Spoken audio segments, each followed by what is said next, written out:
আগের দিন আমি আপনাদেরকে দেখিয়েছিলাম দেউল পার্কের সবকিছু।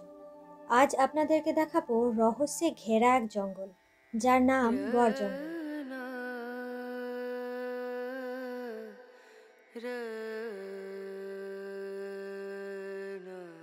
প্রত্যেক বছর দুর্গাপুজোর সময় 4 দিন মানুষের সমাগম দেখা যায় গড় জঙ্গলের এই শ্যামারূপা মন্দিরে। তবে বছরের অন্যান্য দিন তেমন জৌলুস দেখা যায় না মন্দিরে। গড় জঙ্গলে পৌঁছতে প্রথমে আসতে হবে বর্ধমান জেলায়, তারপর 2 নম্বর জাতীয় সড়ক ধরে দুর্গাপুর মুচিপাড়ায় আসতে হবে। তারপর দুর্গাপুর থেকে গড় জঙ্গল পর্যন্ত বাস রয়েছে। এখানেই শেষ নয় পথ, আরও বাকি। যদি অটো বুক করে যান তাহলে আরও ভালো হয়, না হলে বাকি পথ হেঁটেই যেতে হবে। গ্রামবাসীদের থেকে জানতে চাইলেই তারা দেখিয়ে দেবে জঙ্গলে প্রবেশ করার পথ। এই পথ ধরে জঙ্গলে প্রবেশ করলে দেখা মিলবে শালগাছের জঙ্গলে। মাত্র একদিনে ঘুরে আসা যায় গড় জঙ্গল। কলকাতা থেকে গড় জঙ্গলের দূরত্ব খুব কম, সড়ক পথে প্রায় 200 কিলোমিটার, তাই সেখানে যাওয়া আসার খরচও খুব কম।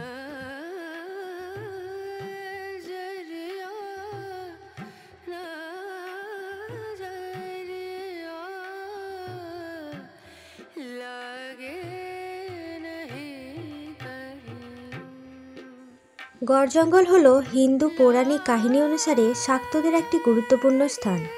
এটি পশ্চিমবঙ্গের পশ্চিম বর্ধমান জেলার দুর্গাপুর মহকুমার কাছে সমষ্টি উন্নয়ন ব্লকে অবস্থিত। মেধাস মুনির আশ্রম এখানে প্রতিষ্ঠিত ছিল।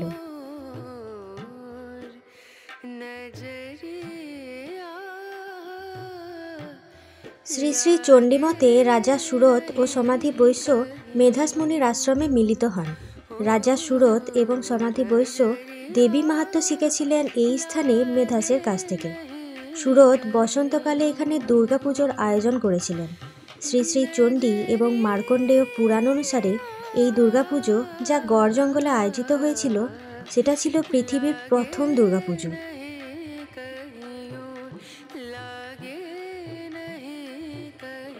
রাজা সুরত এই জঙ্গল এলাকায় ত্রিদেবীর মন্দির প্রতিষ্ঠা করেন, যথা মহাকালী, মহাসরস্বতী এবং মহালক্ষ্মীর মন্দির।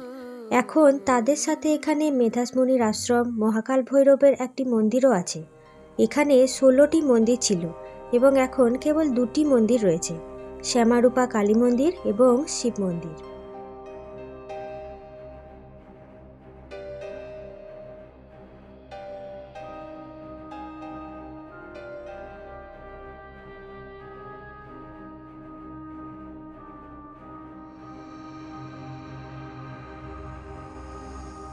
গড় জঙ্গল হিন্দু পুরাণে বিশেষ করে শক্তির একটি গুরুত্বপূর্ণ স্থান। এটি পশ্চিমবঙ্গের পশ্চিম বর্ধমান জেলার দুর্গাপুর মহকুমার কাঁকসা সিডি ব্লকে অবস্থিত। মেধাস মুনির আশ্রম এখানে প্রতিষ্ঠিত হয়েছিল।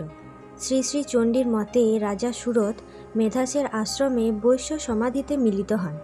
গড় জঙ্গলে এই আশ্রম প্রতিষ্ঠিত হয়েছিল।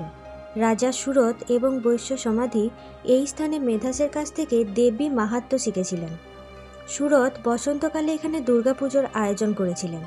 শ্রী শ্রী চণ্ডী এবং মার্কণ্ডেয় পুরাণ অনুসারে এই দুর্গাপুজো যা গড় জঙ্গলে আয়োজিত হয়েছিল এটি ছিল বিশ্বের প্রথম দুর্গাপুজো।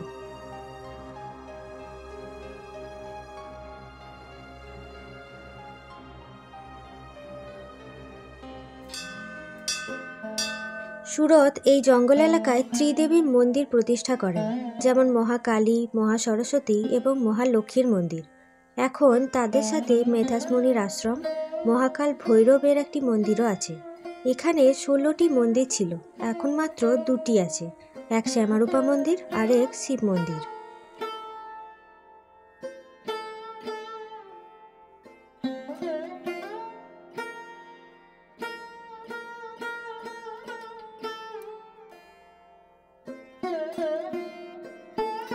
কথিত আছে প্রাচীন বাংলায় দেবী দুর্গার পুজো শুরু হয়েছিল 16 থেকে 17 শতকের মাঝামাঝি সময় থেকে। সূচনা করেছিলেন রাজা সুরত। মার্কেন্ডেয় পুরাণ অনুযায়ী রাজা সুরত সর্বপ্রথম মা দুর্গার পুজো করেছিলেন এপার বাংলার গড় জঙ্গলে। রাজা লক্ষণ সেনের আমলে সেই জঙ্গলে মা দুর্গার একটি মন্দির নির্মাণ করা হয়েছিল। মা দুর্গা এই মন্দিরে শ্যামারূপা নামে পরিচিত।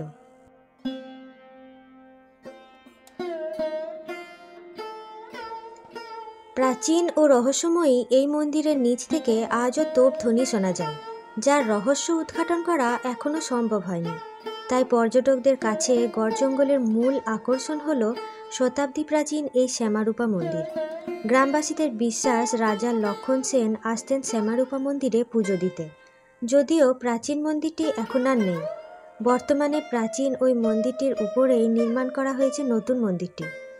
আগে এই অঞ্চলে মোট 16টি মন্দির ছিল। এখানেই ত্রিদেবীর মন্দির নির্মাণ করেছিলেন রাজা সুরত।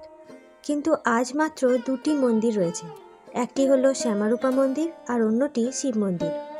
শাক্তদের জন্য এই মন্দির খুব গুরুত্বপূর্ণ। শ্যামারূপা মন্দির গড় জঙ্গলের প্রাচীন দুর্গা মন্দিরটির পেছনেই রয়েছে আদিম মেধা মুনির আশ্রম, যেখানে সমাধি বৈশ্যর সাথে মিলিত হয়েছিলেন রাজা সুরত। তবে শুধু মন্দির নয়, রয়েছে লাল মাটির রাস্তার উপর আর দুপাশে শালগাছের জঙ্গল। ছোটবেলায় কবিতায় যে অজয় নদীর নাম শুনেছিলাম, সেই নদের অবস্থানও এই গড় জঙ্গলে। শাল, শিরীষ, অর্জুন ছাড়াও রয়েছে আরও সব রকমারি গাছ। জঙ্গলে বন্য পশুর দেখা না মিললেও দেখা মিলতে পারে ফিঙ্গে, বুলবুলি ও টিয়ার মতো পাখির। বেশি বন্য জীবজন্তু না থাকায় জঙ্গলটি খুবই শান্ত। তাও রহস্যময়ী এই জঙ্গলে রয়েছে একটা গা ছমছমে ভাব। শান্ত নিরিবিলি গড় জঙ্গলের এই মনোরম পরিবেশ, শ্যামারূপা মন্দির আশা করি আপনাদেরও ভালো লাগবে। তাই একবার হলেও আপনারা গড় জঙ্গল গিয়ে ঘুরে আসুন। আর যদি শীতের মরশুমে পিকনিক করতে চান, তাহলেও কিন্তু গড় জঙ্গল বেশ ভালো জায়গা। আজ এই পর্যন্তই। আবার আপনাদের সাথে দেখা হবে আমার পরের ভিডিওতে। ততক্ষণ সবাই ভালো থাকুন, সুস্থ থাকুন, এই আশা রেখে এখানেই ভিডিও শেষ করছি। ধন্যবাদ।